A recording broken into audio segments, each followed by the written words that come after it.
Good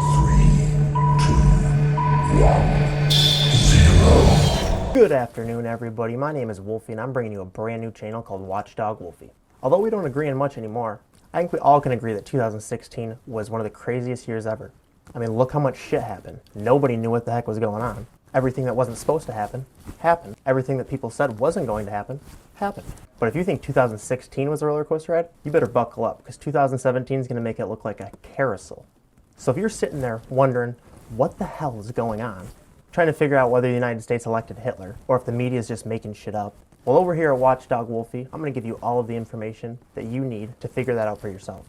I'm going to give you all of the information that you probably missed. But I'm not just going to give you answers to the questions that you're asking. I'm probably going to ask you questions that you aren't even asking. Questions like, why are we so divided? Especially when it seems so obvious on who's so evil. Now, either Trump's lying, and he's the fascist in chief, sponsored by Putin and his Russians, or the media's lying and Trump was right all along. Is there any evidence to support Trump's claim that it's rigged against us and that they're lying? Why did Donna Brazile from CNN lose her job after it was exposed by WikiLeaks that she had leaked a question to the Clinton campaign before her first primary debate with Bernie Sanders? And the same question was asked during the debate. Why did Debbie Schultz, head of the DNC, resign prior to the Democratic National Convention when it was exposed through WikiLeaks that the DNC was trying their very best to ensure Bernie Sanders did not receive the nomination for President of the United States? So was CNN rigging it against Bernie, including with the Hillary Clinton campaign? Bernie clearly does. Well, I don't know. Maybe he was watching CNN fake news. What do you think?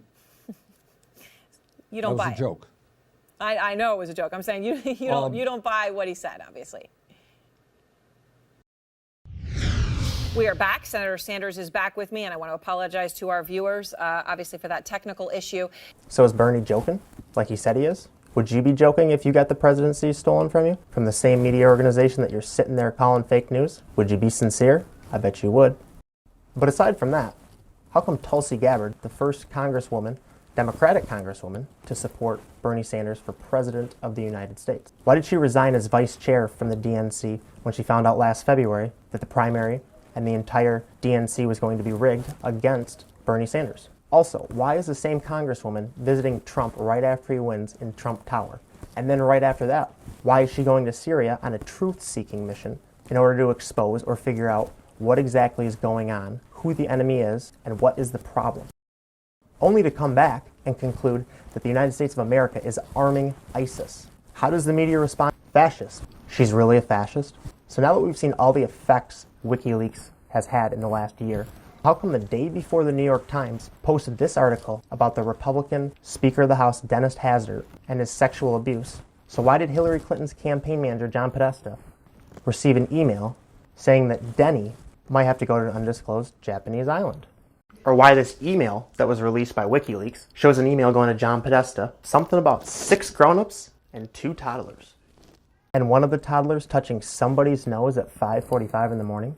I don't know about you, but I've never had a toddler touch my nose at 5:45 in the morning. Granted, it might not be at night, but I've also never had a toddler rub my nose at 5:45 in the evening. I've never had a toddler rub my nose, period, or emailed other adults about it. So why does Marina, self-proclaimed Satanist, email John Podesta's brother, Tony, and ask if John was going to be able to join them for the spirit cooking dinner? The spirit cooking dinner? What the is spirit cooking dinner? Have you ever been to a spirit cooking dinner? Have you ever heard of a spirit cooking dinner?